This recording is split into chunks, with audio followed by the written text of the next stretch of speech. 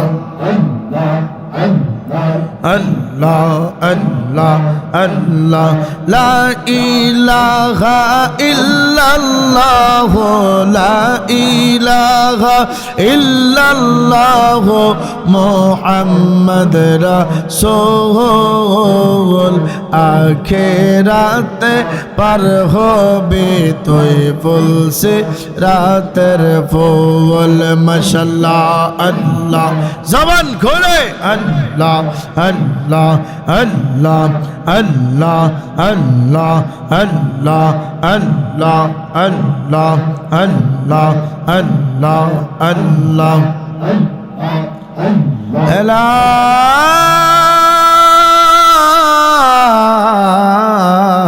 ইলাহা ইল্লাল্লাহ মুহাম্মাদুর রাসূলুল্লাহ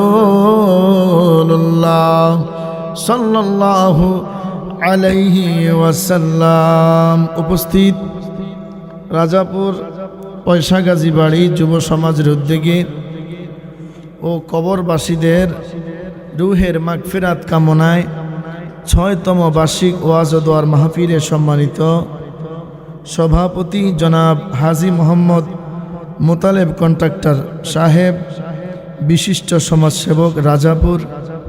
সভাপতি সাহেব আসছেনি? সভাপতি সাহেবের দৃষ্টি আকর্ষণ করব। সম্মানিত সভাপতি সাহেব, আপনি মেহেরবানি করে, আমরা আপনাকে একটু স্টেজে প্রয়োজন, আপনার সুন্দর চেহারাটা আমরা একটু দেখতে চাই। মেহেরবানি করে আপনি স্টেজে আসুন। আল্লাহ আসার তৌফিক দেখ, আমিন বলেন। আল্লাহ পাক সভাপতি সাহেবের হায়াতের মধ্যে বরকত দান করুক, সকলে বলি আমিন। আজকের মাহফিলের সম্মানিত প্রধান অতিথি জনাব মোহাম্মদ জাহাঙ্গীর আলম ফারুকী, সাবেক চেয়ারম্যান 11 নং গোহট দক্ষিণ ইউনিয়ন পরিষদ।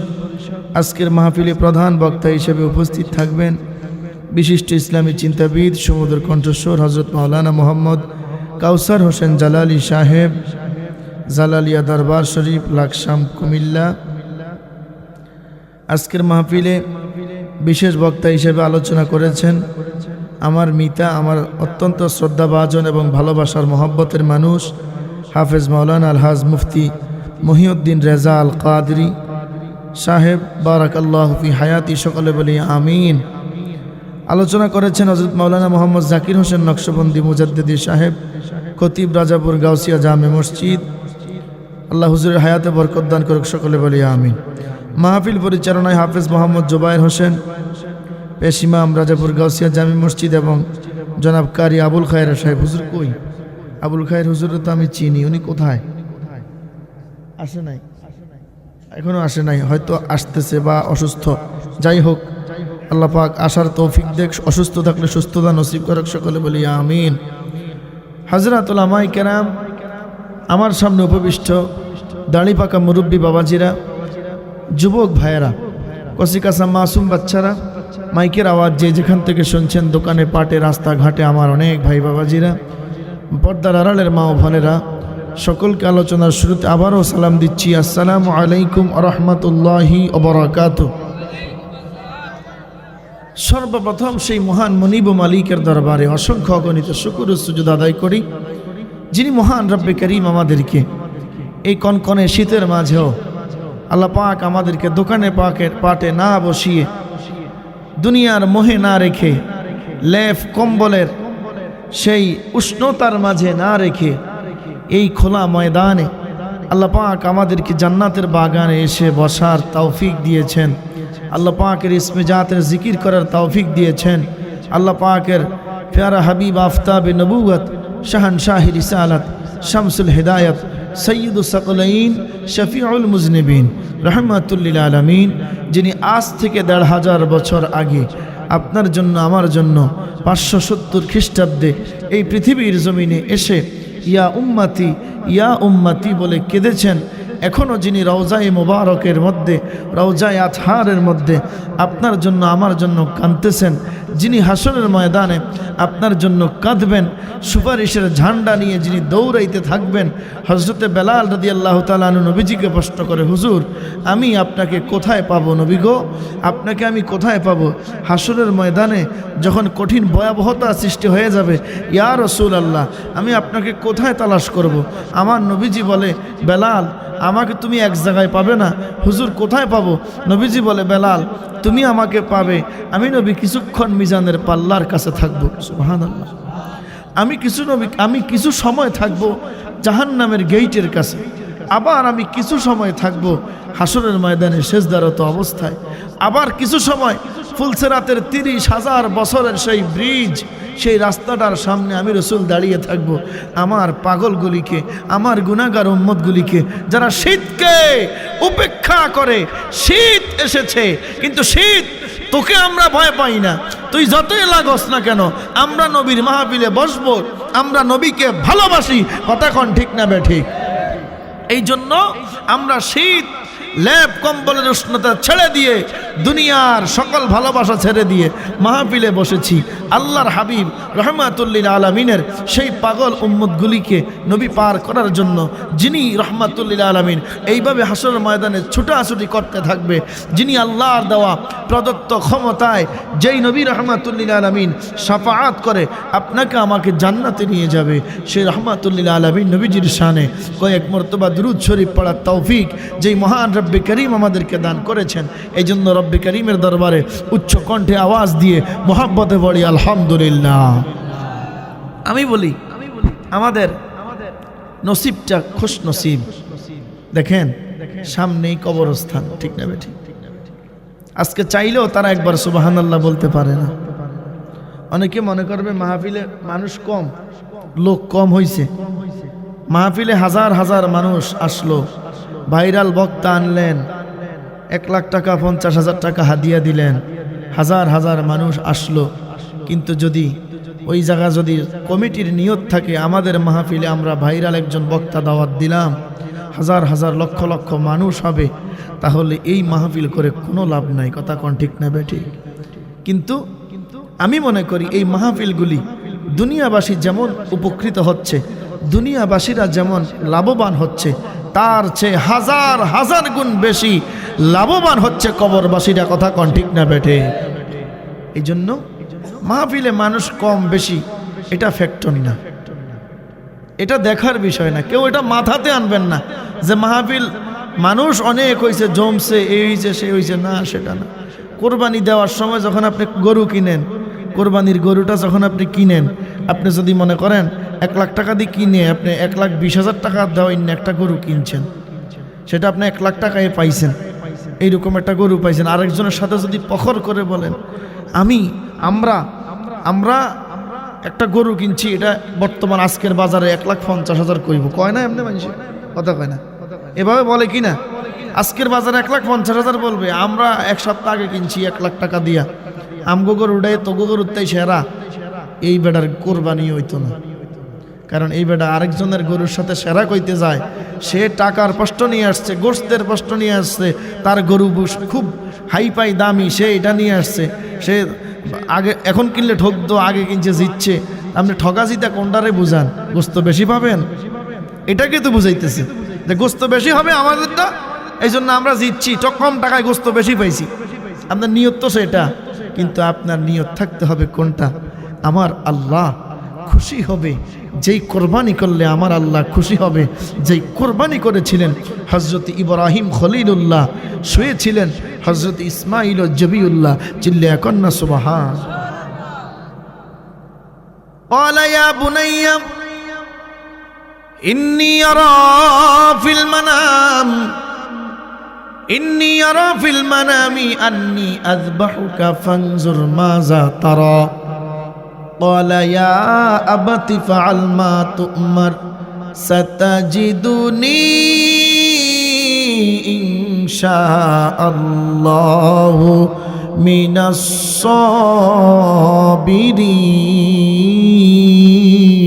الصابرين। কোরআন শরীফ শুনতে ভালো লাগে না খারাপ লাগে?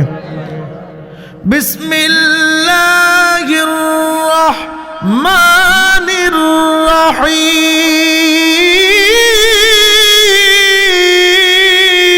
الرحيم قال يا أبت افعل ما تؤمر ستجدني إن شاء الله من الصابرين।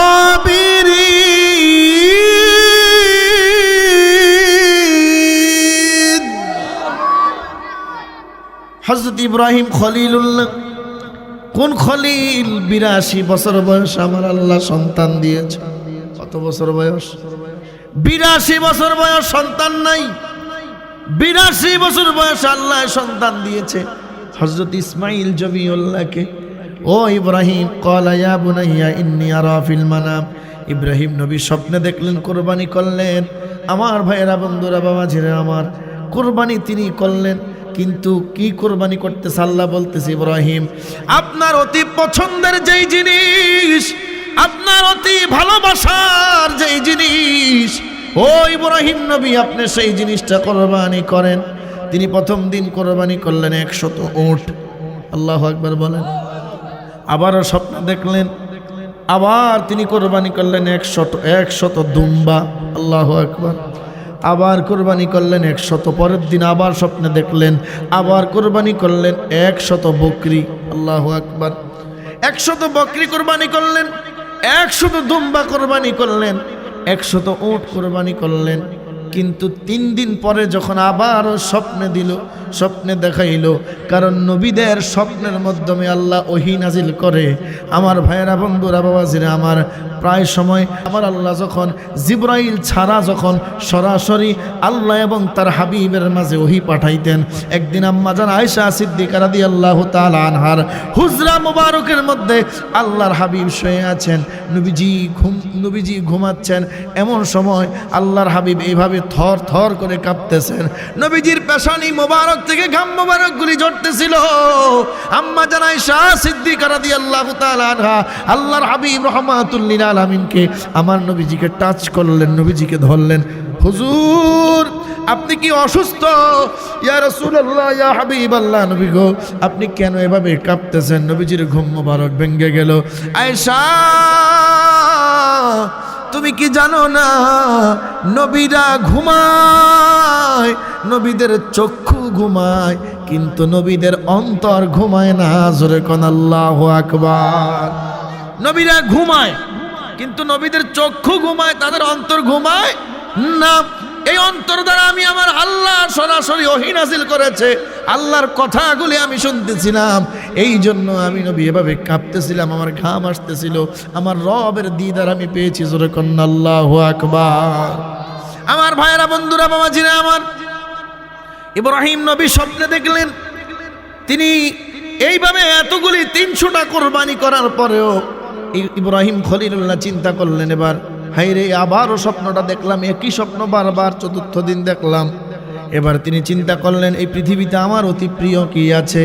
চিন্তা করলো, বিবি। কয় না, আমার বিবি আমার এত প্রিয় নয়।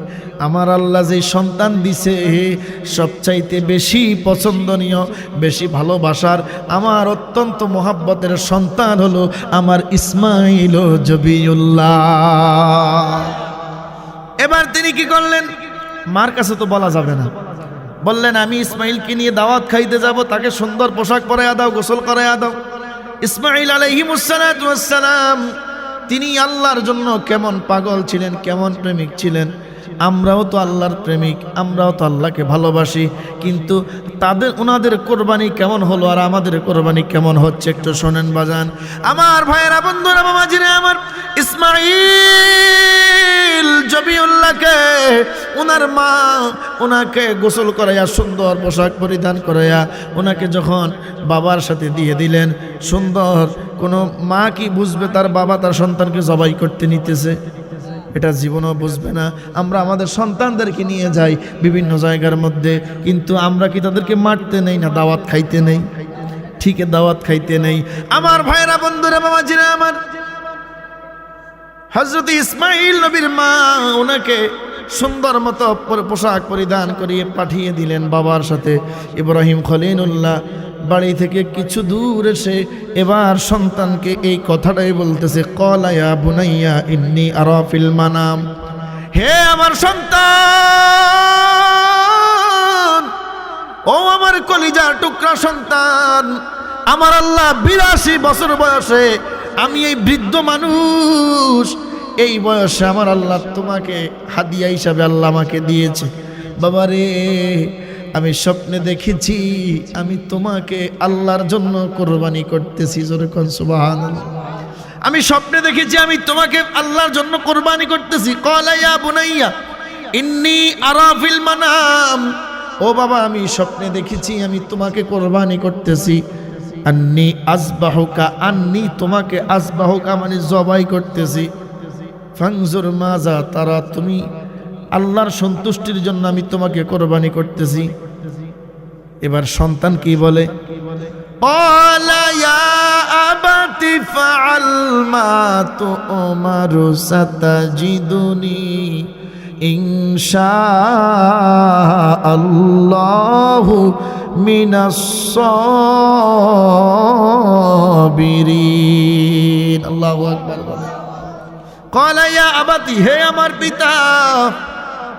কেমন পিতার কেমন সন্তান, আমার ভাইয়েরা, বন্ধুরা, বাবা ছেলে আমার, কেমন পিতার কেমন সন্তান।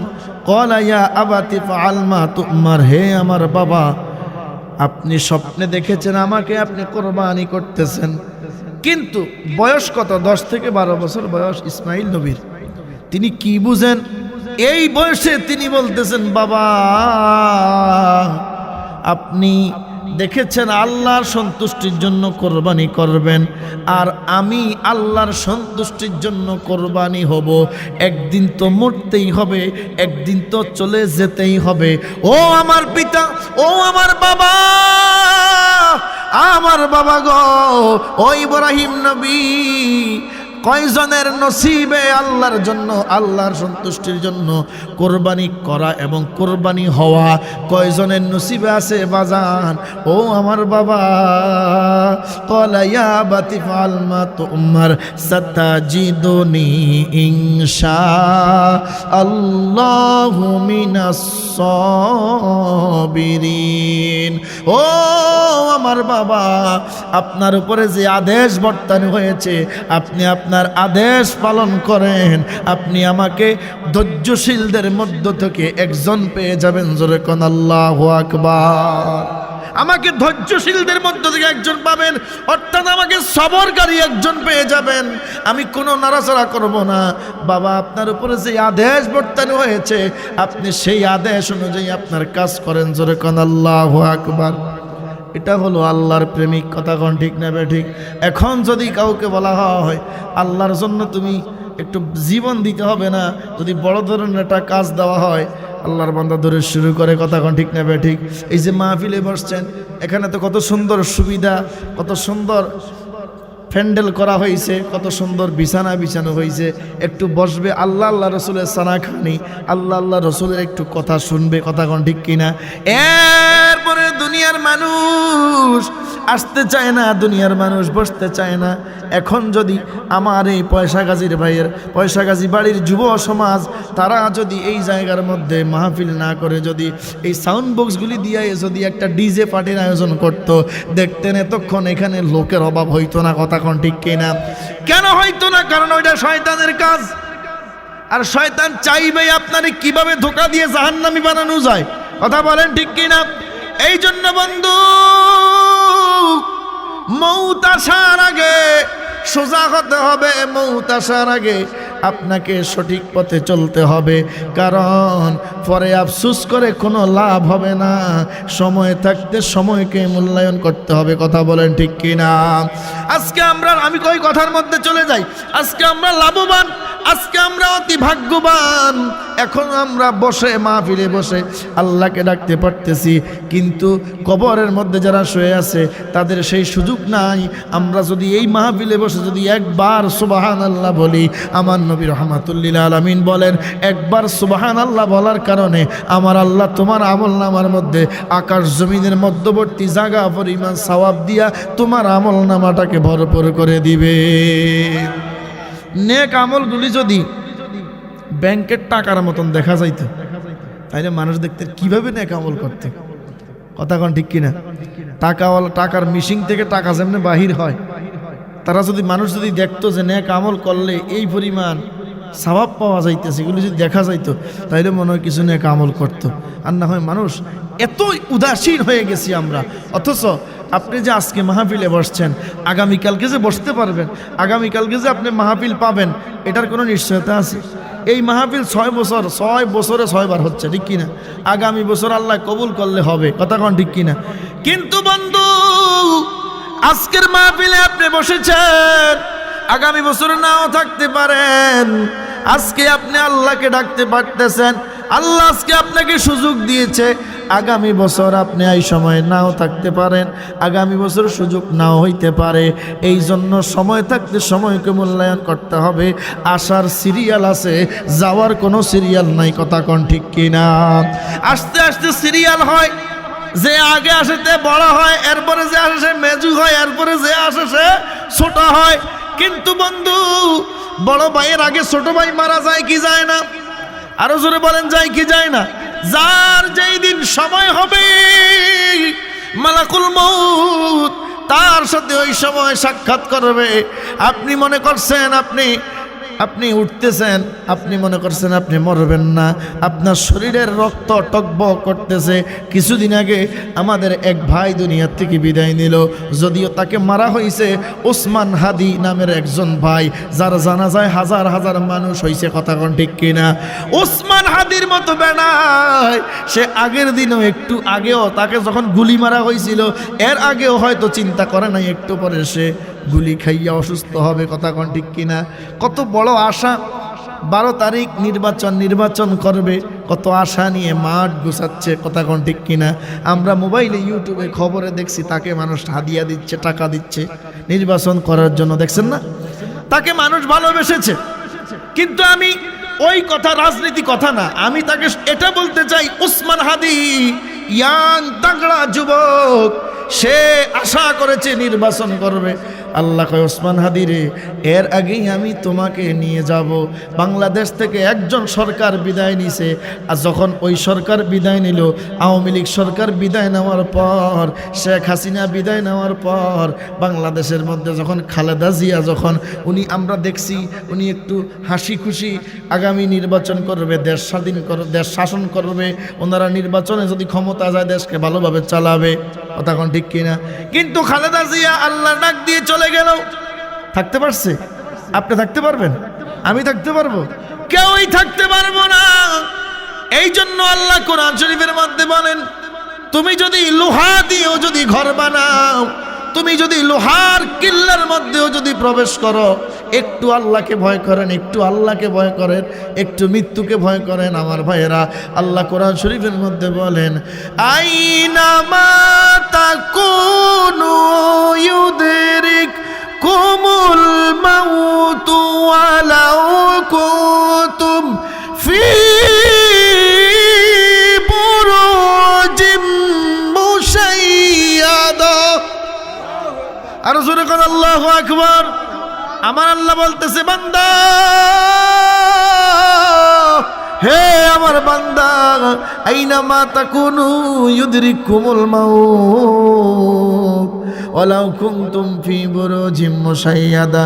বান্দারে বান্দারে বান্দারে, মনে রাখবা, তুমি মৃত্যু থেকে পলায়ন করে যদি লোহার কিল্লার মধ্যেও প্রবেশ করো, লোহার ঘরের মধ্যেও যদি প্রবেশ করো, সেই জায়গার মধ্যেও মালাকুল মউত আজরাইল তোমার সাথে সাক্ষাৎ করবে।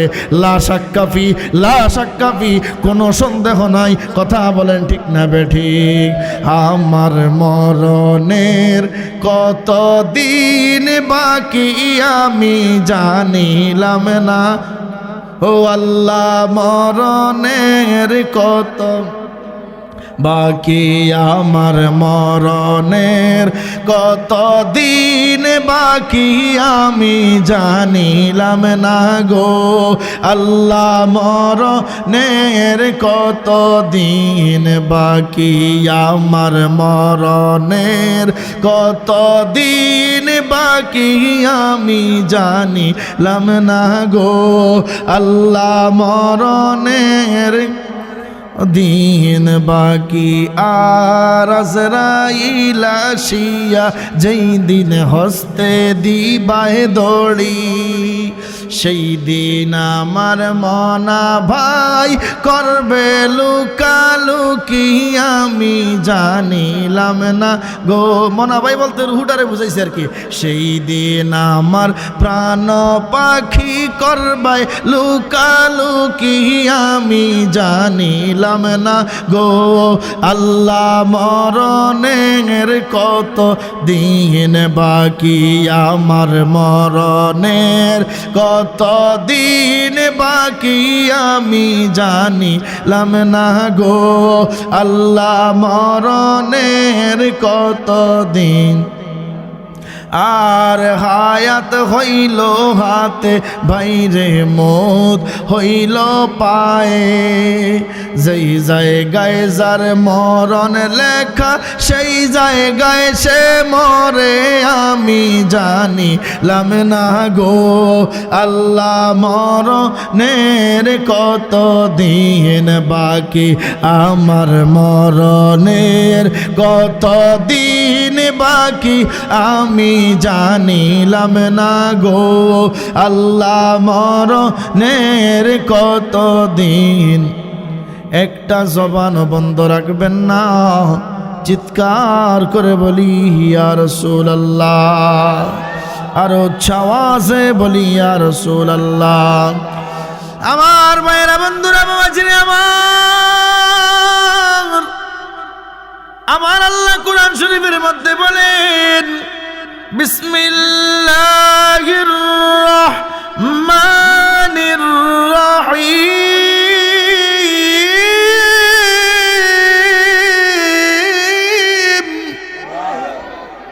ইযা জাআ আজালুহুম লা يستأخرون ساعة ولا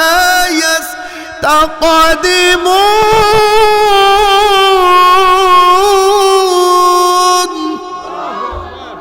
আমার আল্লাহ কোরআন শরীফের মধ্যে বলেন ইযা জাআ আজালুহুম লা ইস্তাখিরুনা সাআতাও ওয়া লা ইস্তাকদিমুন তোমাদের যার যেই দিন সময় হবে যার যেই দিন আমি আল্লাহ যার জন্য যেই সময় মৃত্যু লিখেছি 1 মিনিট আগেও নয় 1 মিনিট পরেও নয় 1 সেকেন্ড আগেও নয় 1 সেকেন্ড পরেও নয় তোমার সাথে মালাকুল মউত আজরাইল সাক্ষাৎ করবে কোনো সন্দেহ নাই জোরে কোন আল্লাহু আকবার আমাকে মাহফিল কমিটি 2টা সাবজেক্ট দিছে আমি কিন্তু সাবজেক্টের মধ্যে আছি এই যে কবরবাসীদের স্মরণে মাহফিল কবরবাসীদের কথা বলতে বলা হয়েছে এই জন্য আমি মৃত্যুর কথা বলতেছি মরণ লাগবে কি লাগবে না আরো জোরে বলেন লাগবে কি লাগবে না একটা কথা বলেন আসল বাড়ির নাম বিল্ডিং না কবর আরো জোরে বলেন বিল্ডিং না কবর এই কবরে যেতে হবে কি হবে না আমার নবী রাহমাতুল লিল আলামিন বলেন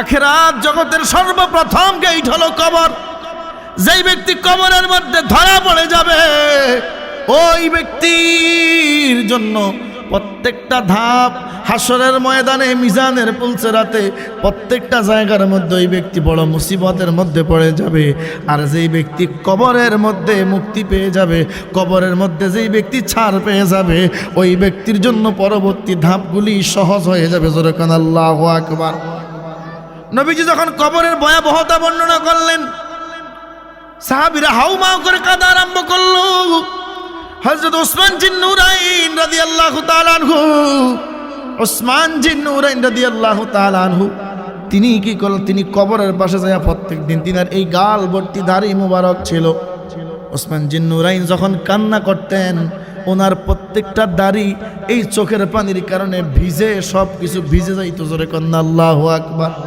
সবগুলি দাড়ি ওনার ভিজে যাইতো সাহাবীরা প্রশ্ন করল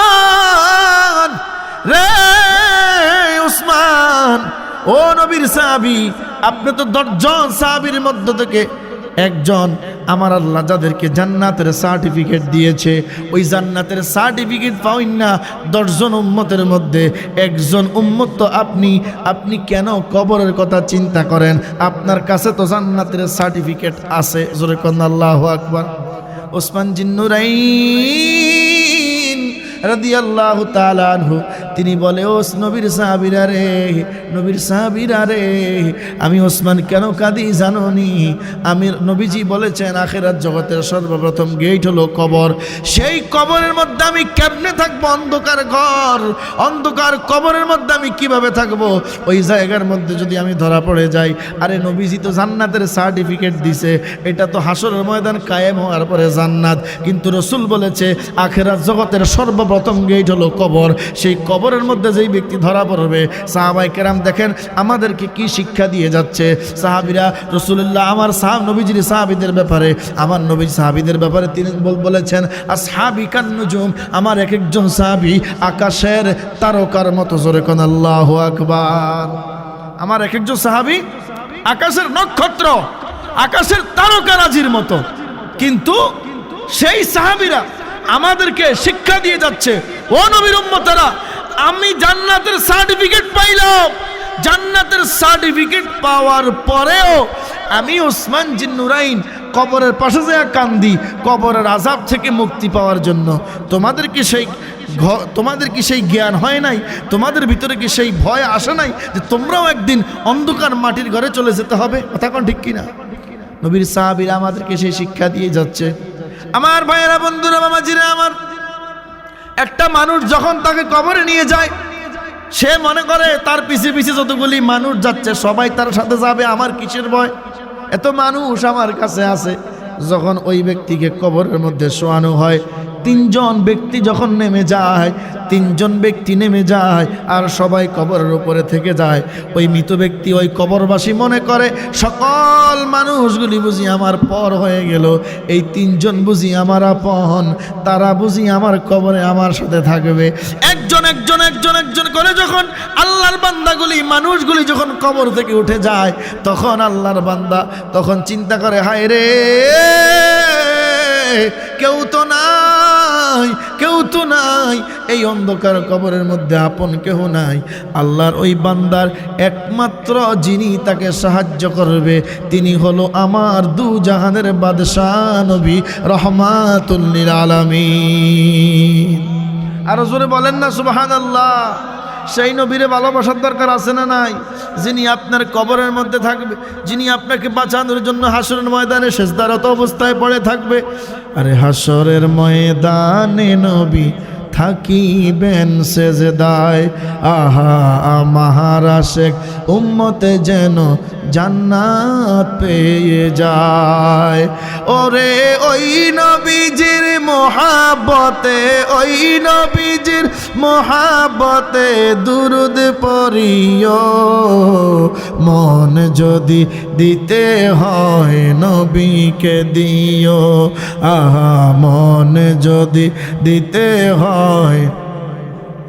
ইয়ো তোমার কষ্ট যাত না যিনি সইতে পারে না, তোমার কষ্ট যাত না যিনি সইতে পারে না বাবা।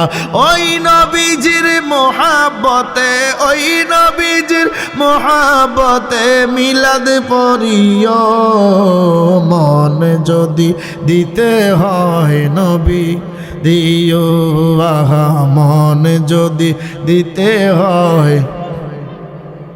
আরে ফুলসিরাতের পাড়ে যিনি দাঁড়িয়ে থাকবে, ইয়া রাসূলুল্লাহ বলেন না, আরো জোরে বলা যাবে কি ইয়া রাসূলুল্লাহ? ওরে ফুলসিরাতের পাড়ে যিনি দাঁড়িয়ে থাকবে, আহা দরুদ পড়া উম্মতের পার করিবে। যেই নবী আপনার জন্য, আপনাকে বাঁচানোর জন্য ফুলসিরাতের পুলের মধ্যে দাঁড়িয়ে থাকবে, ওই নবীর জন্য দাঁড়াইতে বুঝি আপনার আমার অসুবিধা হয়। কথা কোন ঠিক কিনা? যেই নবী আপনার জন্য দাঁড়ায় থাকবে, পাগলারে 30,000 বছরের রাস্তা, 30,000 বছরের রাস্তা একদিন দুই দিনের নাম, যেটা চুলের চেয়েও চিকন, হীরার চেয়েও ধার। যেই ফুলসিরাতের পোলের নিচে থাকবে জাহান্নাম, সেই ফুলসিরাতের 30,000 বছরের রাস্তা আপনি কয়দিনে পার হবেন? আপনি যদি নবীর প্রেমিক হন, আমার নবীর আশেক হন, নবীর গোলাম হয়ে যান, নবীকে যদি জীবনের চাইতে বেশি ভালোবাসেন বাবা, তাহলে আল্লাহর হাবিব রহমাতুল লিল আলামিন আপনাকে শাফায়াত করে ওই ফুলসিরাতের পোল 30,000 বছরের রাস্তা বিজলির আকারে পার করাইয়া দিবে। আরো জোরে বলেন সুবহানাল্লাহ। নবীর প্রেমিক ইহুদি একটা যুবক আমার নবীকে ভালোবেসেছিল, আল্লাহর হাবিবের দরবারে প্রায় দিন এসে দাঁড়ায়া থাকতো, আমার নবী দরবারে দাঁড়ায় থাকতো। হুজুর, নবীজি প্রশ্ন করলেন, হে ইহুদি যুবক, তুমি কেন আমার দরবারে এসে দাঁড়ায় থাকো? ইয়া রাসূলুল্লাহ, ইয়া হাবিবাল্লাহ, নবী গো, আমি আপনার দরবারে দাঁড়ায় থাকি হুজুর। আমার বাবার অর্থ সম্পদ কম, আমার বাবা একদিন কাজ করলে আরেকদিন কাজ করতে পারে না। ইয়া রাসূলুল্লাহ, আমি প্রত্যেক দিন আসি না। যেই দিন আমাদের ঘরের মধ্যে খাবার থাকে না, যেই দিন আমাদের ঘরের মধ্যে অভাব অনটন লেগে থাকে, ইয়া রাসূলুল্লাহ, ইয়া হাবিবাল্লাহ, ওই দিন আমি এই জায়গার মধ্যে আসলে আমার কেন জানি আপনাকে ভালো লাগে নবী গো।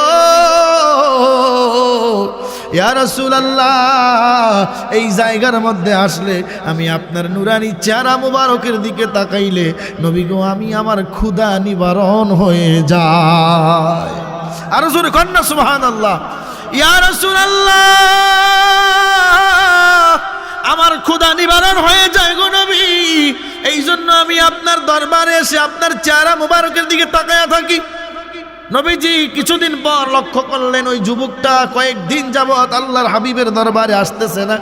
নবী আমার রাহমাতুল লিল আলামিন সাহাবীদেরকে বললেন, সাহাবীর দল, হো আমার সাহাবীরা, আমার একটা ইহুদি ছেলে প্রায় দিন আমি রাসূলুল্লাহর রিসালাতের দরবারের মধ্যে আসা, সে আইসা আমি নবীর চেহারার দিকে তাকায়া থাকতো। ও সাহাবীরা, ছেলেটা আজকে কয়েকদিন লক্ষ্য করলাম আসতেছে না, কেন? ঘটনা কি, কারণ কি? আমার নবী রাহমাতুল লিল আলামিনকে সাহাবায়ে কেরাম বললেন, হুজুর, ইয়া রাসূলুল্লাহ, ইয়া হাবিবাল্লাহ, এই ছেলেটা অসুস্থ আজকে কয়েকদিন যাবত। নবী আমার ডাক দিয়া কয়, তোমরা আমারে কেন বলো নাই চলো চলো ওই ছেলেটাকে, ওই ইহুদি যুবকটাকে দেখতে যাব। নবী আমার রাহমাতুল লিল আলামিন যখন ওই ইহুদির বাড়িতে গেলেন, ইহুদি ছেলের যুবকের বাবা নজর করে নবীজির দিকে তাকায়া চোখগুলি বড় বড় হয়ে গেছে, কারণ মুসলমানদের নবী, যার জিনার পিছনে হাজার হাজার লক্ষ লক্ষ মানুষ ওই সময় যেই নবীকে ভালোবাসত, সেই মুসলমানদের নবী আমি ইহুদির বাড়ির ডেরা বাসার মধ্যে, ভাঙ্গা বাড়ির মধ্যে রাসূলুল্লাহ এসে গেছে, ওনার চোখ বড় হয়ে গেছে। ওই ইহুদি নবীজিকে বললেন, হুজুর, আপনি কেন এসেছেন? আমার নবী রাহমাতুল লিল আলামিন বলে, এর ইহুদি, তোমার ছেলেটা আমি নবীর পাগল, যদিও সে আমাকে ভালোবাসতো, যদিও সে ঈমান আনে নাই, কিন্তু সে প্রায় দিন আমি রাসূলুল্লাহর দরবারে যায়া থাকতো, আমার দিকে তাকায়া থাকতো, চোখের পানিগুলি ছেড়ে দিত। প্রশ্ন করলাম, কেন তুমি কাঁদো, কেন তুমি আমার দরবারে আসো? হুজুর, ইয়া রাসূলুল্লাহ, ও মায়ার নবী, দয়ার নবী, আপনার দিকে তাকাইলে ক্ষুধা নিবারণ হয়ে যায়। হাসান হোসাইন প্রায় দিন ঘরের মধ্যে খাবার থাকতো না, দৌড়টা দিয়া নানার বাড়িতে চলে যাইতো, নানার কাছে চলে যাইতো, নবীজির উরু মুবারকের মধ্যে বসে বসে নবীজির দাড়ি মুবারকগুলি হাতাইতো। নবী প্রশ্ন করতেন, নাতিরা, ও আমার ভাইয়েরা, তোমরা কেন এসেছো? কই, নানা, ও নানা, আজকে ঘরের মধ্যে কয়েকদিন যাবত খাবার নাই। ইয়া রাসূলুল্লাহ, ইয়া হাবিবাল্লাহ, নানা গো, আমাদের পেটের মধ্যে অনেক ক্ষুধা, অথচ আমার আল্লাহ যাদেরকে সাইয়্যিদা শাবাব আহলিল জান্নাহ, জান্নাতের সরদার বানিয়ে দিয়েছে। জোরে কোন সুবহানাল্লাহ। কি সুবহানাল্লাহ কোন থেকে অসুবিধা হয়? আর জোরে কোন না সুবহানাল্লাহ। যাদেরকে আমার আল্লাহ সাইয়্যিদা শাবাব আহলিল জান্নাহ, জান্নাতের যুবকদের সরদার বানাইছে, যে জান্নাতের মধ্যে কোনো বুড়া মানুষ থাকবে না। আল্লাহু আকবার কইতেন না? সব বুড়াটিরে আমার আল্লাহ তাগরা যুবক 25 থেকে 30 বছরের যুবক বানাইয়া জান্নাতে নিবে। সুবহানাল্লাহ। যেটা কালো ছিল এটারে সাদা হোয়াইট বানাই আল্লাহ জান্নাতে নিবে। সুবহানাল্লাহ। ইমাম হাসান হুসাইন নবীজিকে বলতো, হুজুর, ইয়া রাসূলুল্লাহ, নানাজি, আমাদের ঘরের মধ্যে খাবার নাই। মায় প্রত্যেক দিন রাত্রেবেলায় ঘরের পাতিলের মধ্যে পানি নিয়ে লারে আর কয় খাবার রেডি হচ্ছে, আমরা কানতে কানতে ঘুমাইয়া যাই। নানা গো, আজকে কয়েকদিন যাবত খাবার নাই। ইয়া রাসূলুল্লাহ, ইয়া হাবিবাল্লাহ, আপনার দরবারে এসেছি, নানা খাবার দেন। আপনার কাছে নানা গো কেন জানি আসলে আপনার নুরানি চেহারা মুবারকের দিকে তাকাইলে আমাদের ক্ষুধা নিবারণ হয়ে যায়। আর হুজুর কন্যা সুবহানাল্লাহ। ও মদিনার মাটি রে, তুই যে বড়খাটি রে, হায় রে ও মদিনার মাটি রে, তুই যে রখাটি রে আমার নবীর কারণে, বলেন না আমার নবীর কারণে। সেই ইহুদি যুবক আমার নবী রহমাতুল লিল আলামিন, নবীজি দেখতে গেলেন, মৃত্যু সজ্জায় সজ্জিত আমার নবী বসলেন। এমন সময় আজরাইল আসলেন। আজরাইল আসলে আল্লাহর হাবিব বলল, আজরাইল কেন আসছেন? হুজুর আমি এসে গেছি, এই জন্য তার হায়াত শেষ, তাকে নিয়ে যাব। নবীজি বললেন, আজরাইল একটু বসেন। আজরাইলকে বসায় রাখলেন আমার নবী। আর আজরাইলকে বসায় রাখার ক্ষমতা আমার নবীকে দিয়েছেন কে? আরো জোরে বলেন কে? পৃথিবীতে এমন কোনো ব্যক্তি দুনিয়ার জমিনে আসে নাই, কিয়ামত পর্যন্ত আসবে না, যার কথা আজরাইল শুনে। কিন্তু একমাত্র ব্যক্তি, একমাত্র তিনি আমার নবী রাহমাতুল লিল আলামিন, যার কথার কারণে আজরাইল বসেছিল। আজরাইল যাইতে বললে গিয়েছে, থাকতে বললে থেকেছে। জোরে কন্না আল্লাহু আকবার। আজরাইল বসে রইলেন। নবীজি যুবকের কানে কানে, যুবক তুমি আমি নবীকে এতটুকু ভালোবেসেছিলা, এই ভালোবাসার টানে আমি রসুল তোমাকে দেখতে আসছি। এখন যদি একবার আমার সাথে তুমি কালিমা শরীফ পড়ো, আমার আল্লাহ তোমাকে ক্ষমা করে দিবে। আর জোরে কন্যা সুবহানাল্লাহ। যুবক দুইটা চোখের পানি ছেড়ে দিয়ে তার বাবার দিকে তাকায়, বাবা কি করব, রহমাতুল লিল আলামিন তো আমার কাছে এসেছে। নবীজিকে দেখে ওই ইহুদি হতভম্ব হয়ে গেল, সাই দিয়া দিলেন বাবারে, নবী যা কয় নবীর কথা মতো শোনো। সুবহানাল্লাহ। আমার নবী ওই ছেলেটাকে, ওই যুবককে পড়াইয়া দিলেন, লা ইলাহা ইল্লাল্লাহু মুহাম্মাদুর রাসূলুল্লাহ সাল্লাল্লাহু আলাইহি ওয়াসাল্লাম। চিল্লা কন্না আল্লাহু আকবার। কালিমা পরে মুসলমান হয়ে মৃত্যুবরণ করছে। সকলে কোন আলহামদুলিল্লাহ। এইভাবে আমরা নবীর প্রেমিক হয়ে মরতে চাই কি চাই না? আরো জোরে বলেন, চাই কি চাই না? নবীর প্রেমিক সে যে রমজান মাস আসতে, এই যে রমজান আসতেছে আর এক মাস, কথা কন না, রমজান মাস আসলে যে রমজানের রোজাগুলি রাখবে, লাল পর্দা কালো পর্দার ভিতরে যে খাবে না, কথা কন ঠিক না বেঠিক? লাল পর্দা কালো পর্দার ভিতরে আল্লাহ দেখে কি দেখে না?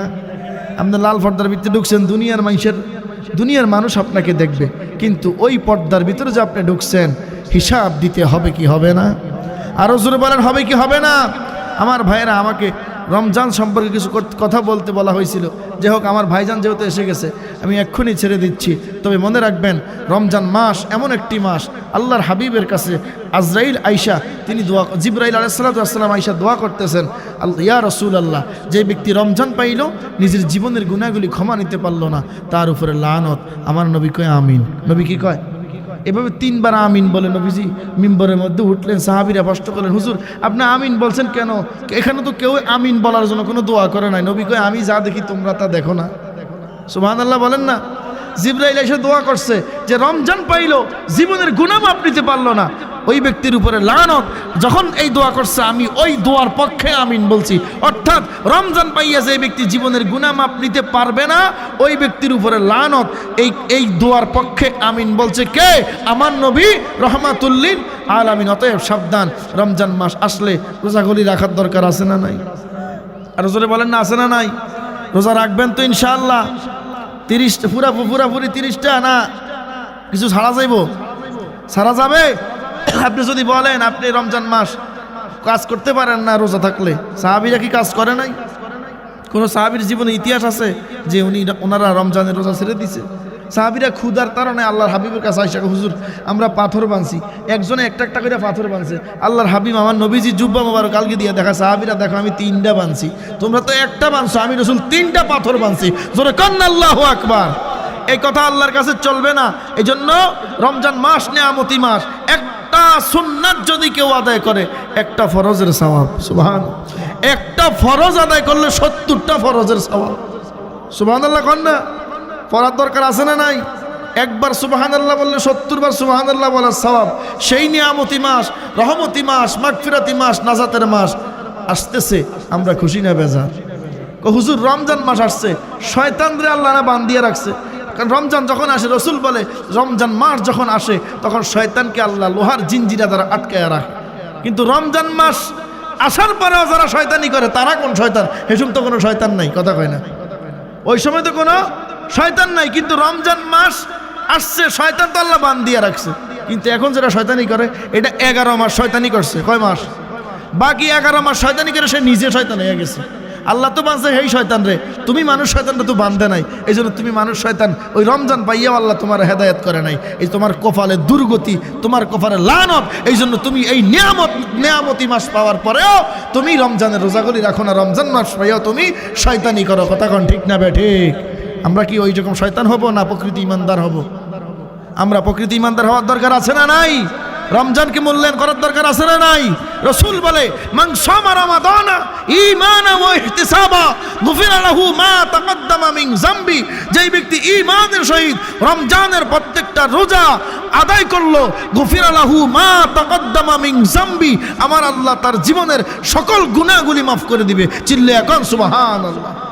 অন্যান্য নেক আমল করলে সওয়াব পাওয়া যায়, কিন্তু রমজানের ইবাদত করলে আল্লাহ বলে এই রমজানের ইবাদতের পরিপূর্ণ সওয়াবগুলি আমি আল্লাহ আমার নিজ কুদরতি হাতে এই পুরস্কারগুলি আমি আল্লাহ আমার বান্দাকে দিয়ে দিব।